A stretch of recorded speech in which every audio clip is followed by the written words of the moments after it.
Hello friends, आप सब कैसे हैं। कल हमने क्या पढ़ा था, सीक्वेंस के बारे में पढ़ा था। सीक्वेंस है उसके हमने कितने टाइप बताए थे आपको, 3 टाइप। कौन कौन सी? एक कन्वर्जेंट होती है, एक डाइवर्जेंट होती है और एक क्या होती है, ऑक्जिलेटरी होती है। अगर कोई सीक्वेंस कन्वर्जेंट है तब क्या होगा, हमारे पास limit and tending to infinity करें तब हमारे पास क्या आए, फाइनाइट और यूनिक वैल्यू आए। फाइनाइट एंड यूनिक वैल्यू आए तब वो सीक्वेंस क्या होगी, हमारे पास कन्वर्जेंट सीक्वेंस होगी। अगर हम क्या करें, limit and tending to infinity करें, limit and tending to infinity करें कोई भी है, जैसे कि एक्सन, तो हमारे पास अगर इनफाइनाइट या माइनस इनफाइनाइट आता है तब वो सीक्वेंस क्या होती है, डाइवर्जेंट होगी। थर्ड हमने क्या पढ़ा था, ऑक्जिलेटरी सीक्वेंस। उसमें क्या होता है, अगर हम limit and tending to infinity करें तब हमारे पास जो लिमिट है वो फाइनाइट तो हो बट क्या हो, यूनिक ना हो। जैसे कि 0 2 0 2 ऐसे रिपीटेशन हो रहा तो वो क्या है, ऑक्जिलेटरी सीक्वेंस। ओके, आज हम इसके कुछ एग्जांपल्स देखते हैं। जैसे कि हमारे पास एक इम्पोर्टेंट एग्जांपल है, x1 इक्वस टू दिया हुआ है 1/2, xn प्लस 1 इक्वस टू दिया हुआ है 2, xn प्लस 1/3। तब अनुक्रम xn ओ किसकी ओर अभिश्रित होती है। सबसे पहले हम क्या करेंगे, limit and tending to infinity xn plus 1 equal to क्या आएगा हमारे पास 2, यहाँ पे 2, xn की जगह क्या हो जाएगा, limit and tending to infinity xn plus 1/3। हम क्या लेट कर लेंगे इसके अंदर, limit and tending to infinity x n equals to limit and tending to infinity x n plus 1 equal to क्या पुट करेंगे हम, एल।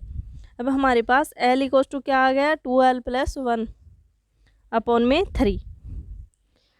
एल इक्वल्स टू क्या आ गया, 2l प्लस 1/3। तो 3l इक्वल्स टू क्या हुआ, 2l प्लस 1, यानी कि एल इक्वल्स टू क्या आ गया हमारे पास 1। तो ये क्या हमारी फाइनाइट है, इस वजह से ये क्या होगी, कन्वर्जेंट सीक्वेंस होगी।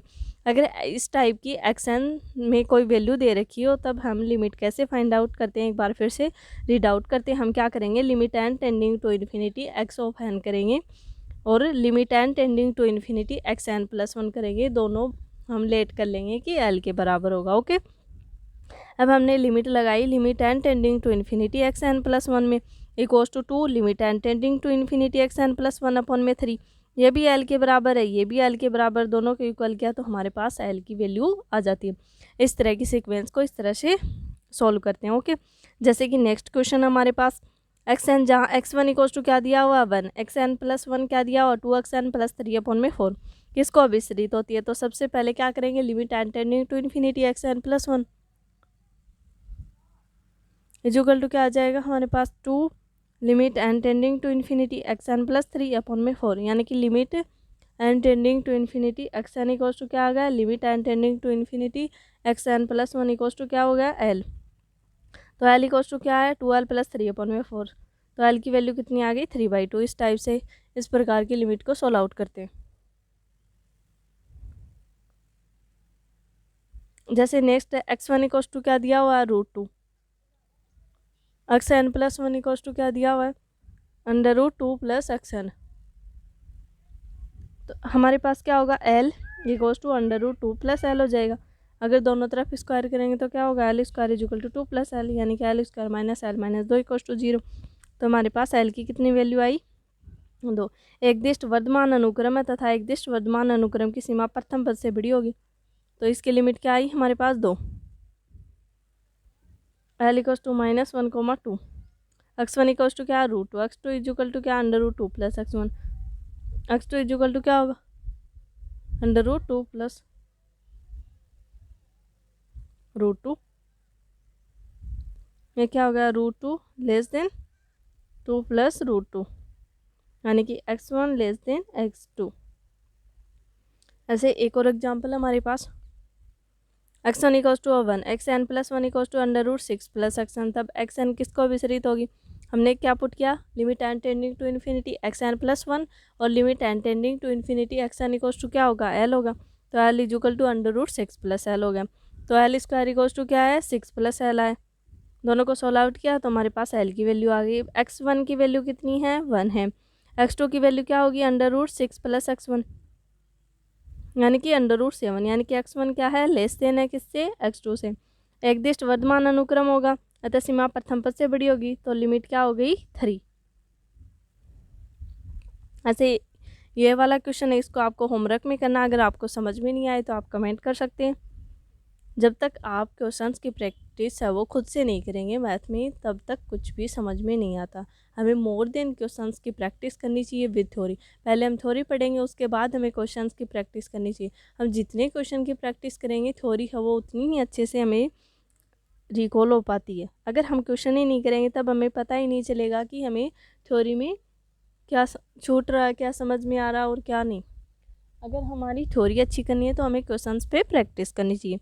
एक थ्योरम हमारे पास, जैसे कि प्रत्येक अभिसारी अनुक्रम क्या होती है, बाउंडेड। कोई भी हमारे पास कन्वर्जेंट सीक्वेंस होगी तो वो क्या होगी, बाउंडेड सीक्वेंस होगी।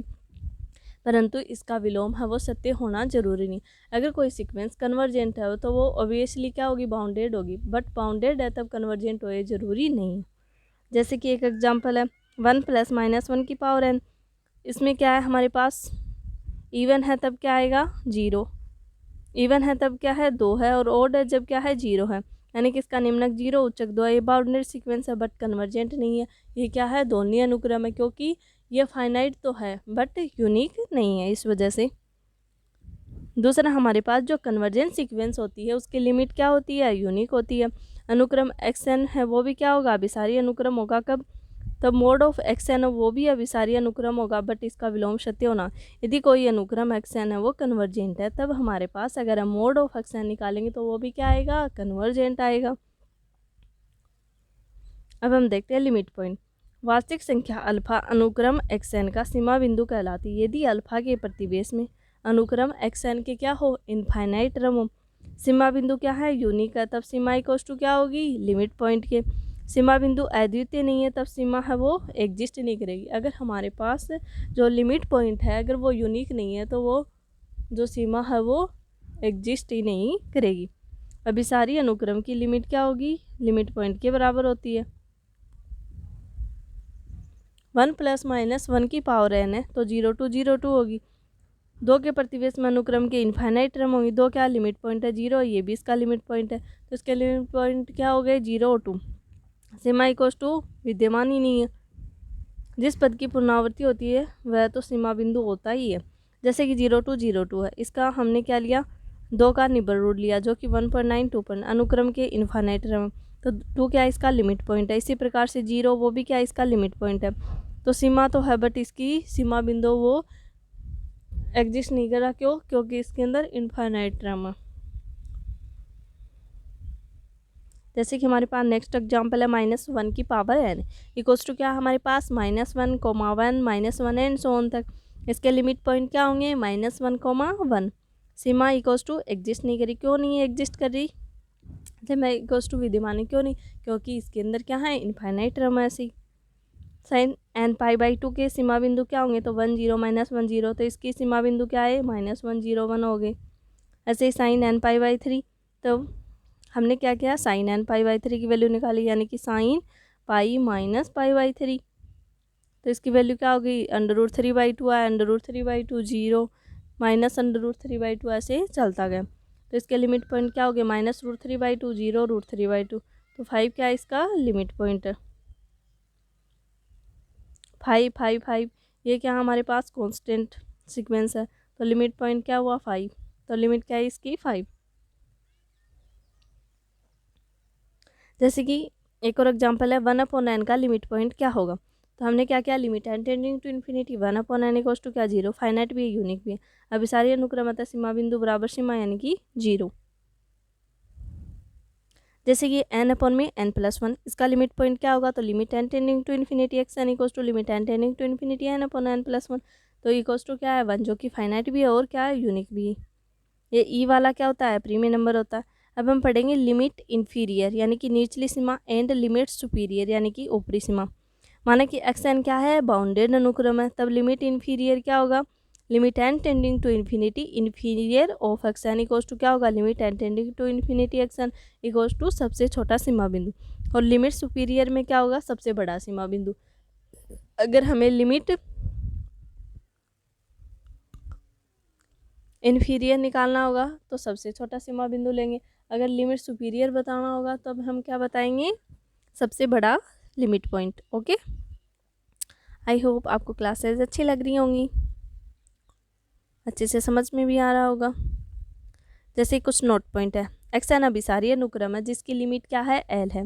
तब हमारे पास क्या होता है, limit n tending to infinity. अगर ये लिमिट इन्फीरियर है तब हम नीचे बार का साइन लगाते हैं, x of n equals to, अगर हमारे पास सुपीरियर है तो हम बार का साइन ऊपर लगाएंगे, limit n tending to infinity x n equals to क्या आएगा, एल आएगा। लिमिट इक्वल्स टू क्या है, लिमिट पॉइंट है। यदि ए एन व बी एन परिबद्ध अनुक्रम है तब limit n tending to infinity a n plus limit n tending to infinity b n क्या होता है, लेस देन इक्वल्स टू होगा किसके, limit n tending to infinity a n plus b n की।